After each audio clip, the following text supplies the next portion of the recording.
एक बार फिर स्वागत है दोस्तों आप सभी का अपने YouTube चैनल 1-to-1 क्लासेस पे। आप है मेरे साथ यानी कि आपके अपने दोस्त नितेश बजाज के साथ। दोस्तों आज के इस वीडियो में हम लोग बात करने वाले हैं अकाउंटिंग टर्म्स। बेसिकली हमारी जो चल रही है दोस्तों उसमें बात करेंगे आज कुछ सेलेक्टिव टर्म्स के बारे में, जिसमें बात करी जाएगी एक्सपेंसेस के बारे में, इनकम के बारे में, प्रॉफिट के बारे में, गेन्स के बारे में, लॉस के बारे में, purchase return, cell return, stock in trade और इन्वेंट्री। दोस्तों आज की वीडियो हमारी इन सब कंसेप्ट के ऊपर बेस्ड होने वाली है। बने रहिए आपके अपने YouTube चैनल 1-to-1 क्लासेस पे। दोस्तों शुरू करते हैं आज के सफर को। दोस्तों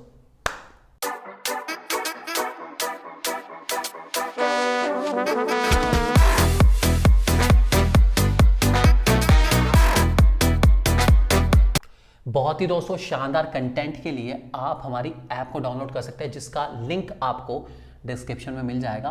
और लेटेस्ट नोटिफिकेशन के लिए आप हमें फॉलो कर सकते हैं। कहाँ पे? इंस्टाग्राम पे। दोस्तों शुरू करते हैं आज के सफर को। सबसे पहले डेफिनेशन एक्सपेंसेस के आपके सामने आ चुकी है। एक्सपेंसेस मतलब खर्चे। भाई देखिए, बिजनेस में चलाना है बिजनेस को तो यार खर्चे तो करने पड़ेंगे। तो खर्चे कहाँ कहाँ होते हैं? खर्चे होते हैं दोस्तों गुड्स को बनाने में, रॉ मटेरियल लाने में, ठीक है, रेंट देना है, कमीशन देनी है, सैलरी देनी है स्टाफ की, ठीक है, एसेट जो हम खरीदे उसकी वैल्यू में भी कमी आ जाएगी। ये सब के सब खर्चे हैं यार। क्या करें, अगर बिजनेस चलाना है यार तो खर्चे तो करने पड़ेंगे ना यार। बिना खर्चों के बिजनेस नहीं चल सकता है यार। बहुत खर्चा होता है बिजनेस में, लेकिन जब तक खर्चा नहीं होगा तब तक चर्चा नहीं होगा, और जब तक चर्चा नहीं होगा तब तक कमाई नहीं होगी। इसलिए कमाने के लिए थोड़ा बहुत लगाना तो जरूरी है दोस्तों यार। थोड़ा बहुत तो इन्वेस्ट करना पड़ेगा, खर्चा करना पड़ेगा। क्या कर सकते हैं? So these are called expenses. दोस्तों डेफिनेशन लिखी गई है, expenses is the cost incurred in producing the selling the goods and services. तो जितना भी गुड्स बनाने में बेचने में खर्चा होता है वो सबका सब दोस्तों हमारा क्या कहलाता है? एक्सपेंस कहलाता है। ध्यान रख के चलेंगे दोस्तों, भूलना बिल्कुल भी नहीं है, ठीक है। एक्सपेंसेस कॉस्ट है जो रेवेन्यू जनरेट करने में यूजफुल है। मतलब जब तक खर्च नहीं करोगे तब तक आप कमा नहीं सकते। कमाने के लिए खर्च करना बहुत जरूरी है। ध्यान रख के चलेंगे दोस्तों। नेक्स्ट डेफिनेशन आती है हमारी इनकम की। अब ये इनकम क्या है? इनकम और रेवेन्यू में थोड़ा सा फर्क है। बेसिकली क्या फर्क है? रेवेन्यू का मतलब जितना भी पैसा प्रोडक्ट बेचने पर आपके पास आता है उसको हम कहते हैं रेवेन्यू, ठीक है। लेकिन रेवेन्यू का मतलब इनकम नहीं है। इनकम तब आएगी जब आप उसमें से कॉस्ट ऑफ गुड सोल्ड को माइनस कर देंगे। सिंपल भाषा में आपने 5 लाख रुपए का माल खरीदा और उस माल को 7 लाख रुपए का बेच दिया, ठीक है, तो आपका रेवेन्यू है 7 लाख रुपए, ठीक है, रेवेन्यू है 7 लाख, ठीक है। लेकिन इनकम के लिए आपको सबसे पहले 7 लाख में से 5 लाख को माइनस करना पड़ेगा। 7 लाख माइनस 5 लाख, 2 लाख रुपीज आपकी हो गई इनकम। तो आपने कितना कमाया? 2 लाख रुपीज कमाया है दोस्तों। ध्यान रख के चलेंगे। तो इनकम का मतलब है रेवेन्यू और एक्सपेंस का डिफरेंस। एक्सपेंस का मतलब जितने का भी माल खरीदा था, और रेवेन्यू का मतलब जितने का भी माल बेचा है। इसके बीच का जो डिफरेंस रहेगा दोस्तों उसी को हम कह के चलते हैं इनकम। भूलेंगे बिल्कुल नहीं दोस्तों, ठीक है। अगली डेफिनेशन हमारी आती है प्रॉफिट की। अब ये प्रॉफिट क्या है? देखो, इनकम तो मैंने कमा ली, ठीक है। जब इस इनकम में से मैं खर्चे हटाऊंगा, खर्चे का मतलब है सैलरी दी स्टाफ को, वो भी तो यार देखो जितना मैंने कमाया उसी में से मुझे हटाना पड़ेगा ना। तो सैलरी दी स्टाफ को, रेंट दिया, कमीशन दी, इलेक्ट्रिसिटी का बिल दिया, ये सब जो भी मेरे बिजनेस के खर्चे हैं, जब मैं उनको हटाता हूं दोस्तों तो जो रिजल्टेंट अमाउंट आता है उसको हम कहते हैं प्रॉफिट। सिंपल भाषा में जितनी मेरे पास इनकम आई थी, जब मैं उसमें से सारे खर्चे हटा देता हूं जो कि मैंने बिजनेस में करे हैं, स्टाफ की सैलरी, बिजली का खर्च, जो भी खर्चे करे हैं, तो मेरे पास आएगा दोस्तों प्रॉफिट। सिंपल भाषा में डेफिनेशन एक और भी है हमारे पास, excess of total revenue over total expense. Total collection, total revenue जो मेरे पास आया उसमें जब मैं टोटल एक्सपेंसेस, सारा खर्चा, माल को बनाने का खर्च, स्टाफ को रखने का खर्च, ट्रक का खर्च, ट्रक चलाने का खर्च, सब खर्चा, जो भी खर्चा प्रोडक्ट को बनाने में, बेचने में, भिजवाने में आता है, सब खर्चा जब माइनस करूंगा तो रिजल्ट जो आएगा दोस्तों वही रिजल्ट हमारा कहलाएगा प्रॉफिट। ध्यान रख के चलेंगे दोस्तों, ठीक है। नेक्स्ट आता है हमारा गेन्स। अब ये गेन्स क्या है? ठीक है, देखिए दोस्तों, जब जिस भी चीज का आपका बिजनेस है, जब आप वो चीज बेचते खरीदते हैं तो आपको प्रॉफिट होता है, ठीक है। लेकिन इसके अलावा अगर आप कोई और चीज के साथ डील कर रहे हैं, मान लीजिए पड़ोसी की पुरानी गाड़ी पड़ी हुई थी, ठीक है, आपने कहा अरे भाई साहब गुप्ता जी गाड़ी कितने की थी? गुप्ता जी ने कहा अरे सर आपके लिए तो सस्ती लगा देंगे 50,000 रुपए की। आपने 50,000 की गाड़ी खरीदी गुप्ता जी से और शर्मा जी को 70,000 रुपए की बेच दी। 50 की गाड़ी खरीद के 70,000 रुपए की 70,000 की बेच दी, तो जो 20,000 का डिफरेंस है वो आपके लिए कहलाएगा गेन। तो कोई भी चीज जो कि आपके बिजनेस का हिस्सा नहीं है, जब आप उसको बेचते हैं तो दोस्तों आपको गेन होता है। इसके अलावा अगर आपने बिजनेस के एसेट बेचे हैं, आपके फिक्स एसेट बेचे हैं, तो उस पर भी आपका गेन होगा। ठीक है, मतलब जो आपके डेली की बेचने की चीजें हैं, आपका फर्नीचर का काम है, फर्नीचर बेचोगे तो आपको प्रॉफिट होगा। लेकिन आपने फर्नीचर वाली शॉप ही बेच दी, जिस शॉप में आप फर्नीचर का काम करते थे आपने वो शॉप ही बेच दी, तो आपको होगा दोस्तों गेन। उसको हम लोग प्रॉफिट नहीं कहेंगे, उसको हम कहते हैं गेन। दोस्तों ध्यान रख के चलेंगे इस बात को। अगला आता है लॉस। लॉस का मतलब यार नुकसान। नुकसान कब होता है? जब आपके टोटल एक्सपेंसेस ज्यादा होते हैं और टोटल रेवेन्यू कम होता है। मतलब सिंपल भाषा में आमदनी 98, खर्चा रुपया। मतलब किसी सामान को बनाने में मैंने 5 लाख रुपए खर्च कर दिए, जबकि वो सामान सिर्फ 4 लाख रुपए का बिका, तो मुझे कितने का नुकसान हो गया? पूरे 1 लाख रुपए का मुझे नुकसान हो गया। So that is called loss. Simple भाषा में दोस्तों, जब आपका एक्सपेंस ज्यादा बड़ा होगा आपके रेवेन्यू से, तो आपको क्या होगा? लॉस होगा। सिंपल। अगली डेफिनेशन हमारी आती है परचेजेस की। परचेजेस मतलब खरीदारी। अब ये खरीदारी किस चीज की चल रही है? बिजनेस में परचेजेस जो है दोस्तों वो कन्फाइंड है उस सामान से जिस चीज का आप काम करते हैं। अगर आपकी कन्फेक्शनरी की दुकान है तो जो भी सामान आप खरीदते हो, टॉफी, चॉकलेट, ये सब का सब आपके लिए परचेजेस कहलाएगा।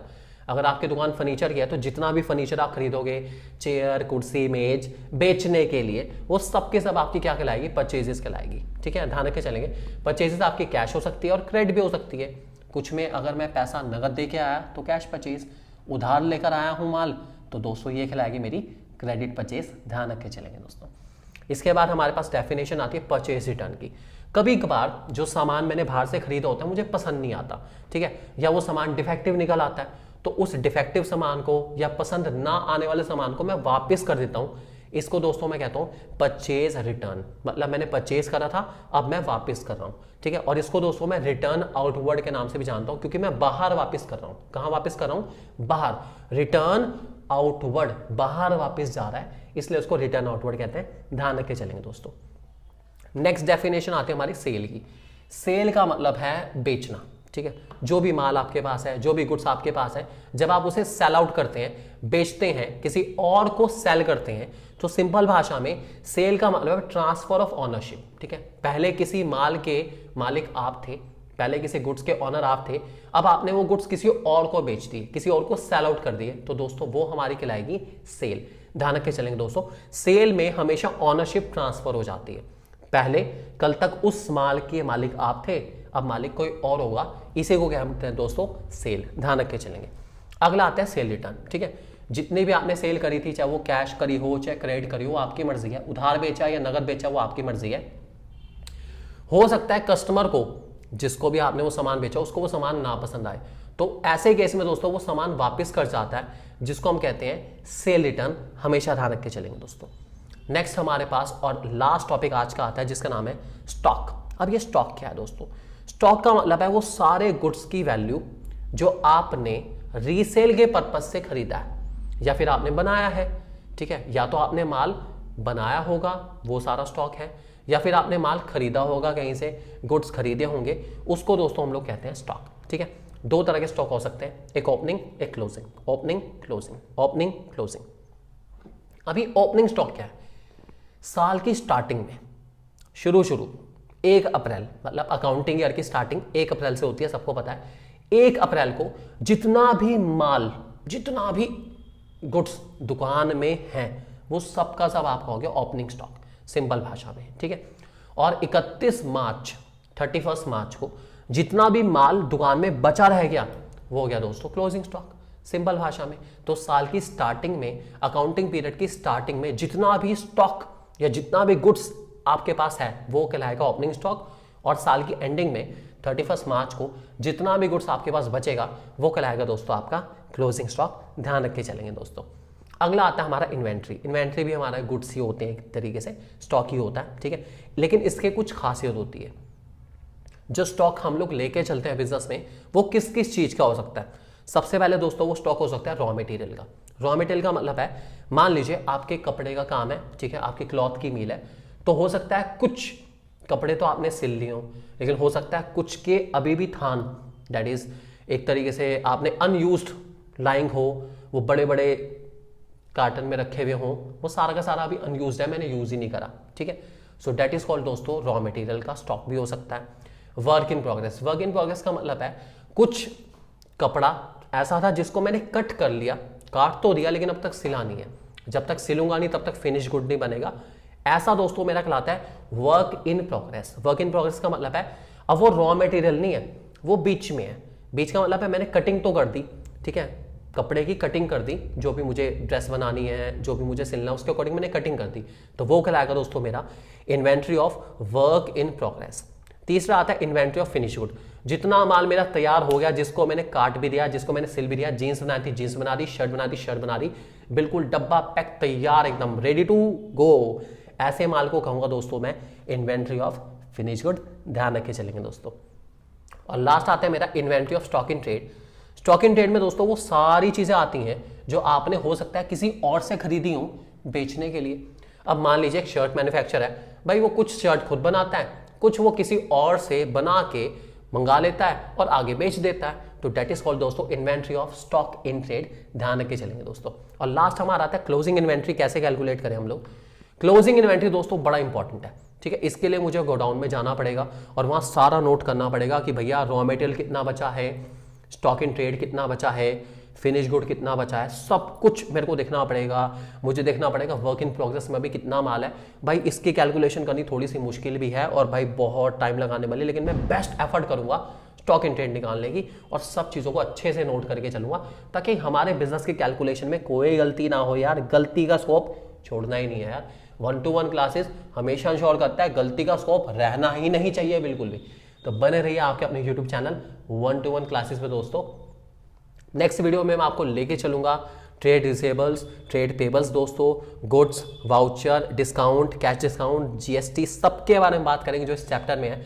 बताऊंगा ये बैड डेट्स क्या होते हैं, इनसॉल्वेंट इंसान कैसे हो जाते हैं, सब कुछ बात करेंगे दोस्तों हमारी नेक्स्ट वीडियो में। बने रहिए आपके अपने यूट्यूब चैनल 1-to-1 क्लासेस के साथ दोस्तों, हमेशा आपकी सेवा में हाजिर 24/7 दोस्तों, हमेशा आपके लिए।